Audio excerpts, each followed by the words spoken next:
என்கிட்ட தான் விசாரிச்சுட்டு விசாரணையில எல்லாமே போய் பிரஸ் ரிலீஸ் விடுறாங்க.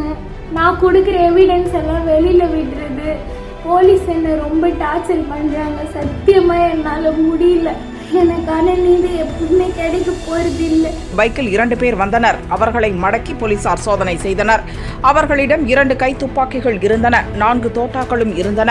வண்டியை ஓட்டி வந்தவர் அரக்கோணம் நகராட்சி 6வது வார்டு திமுக கவுன்சிலர் பாபு என்பதும், இன்னொருவர் ராஜஸ்தானைச் சேர்ந்த தினேஷ்குமார் என்பதும் தெரிந்தது. அவர்கள் வைத்திருந்த துப்பாக்கிகளுக்கு லைசன்ஸ் இல்லை. தான் திமுக கவுன்சிலர் என போலீசாரிடம் பாபு மறுபடி கூறியுள்ளார். துப்பாக்கியை யாரிடம் எதற்காக வாங்கினார்? தன்னை தாக்கியவர்களை தாக்கவோ மிரட்டவோ பாபு திட்டமிட்டிருந்தாரா அல்லது சட்டவிரோத செயலுக்கு துப்பாக்கியை பயன்படுத்த திட்டமிட்டாரா?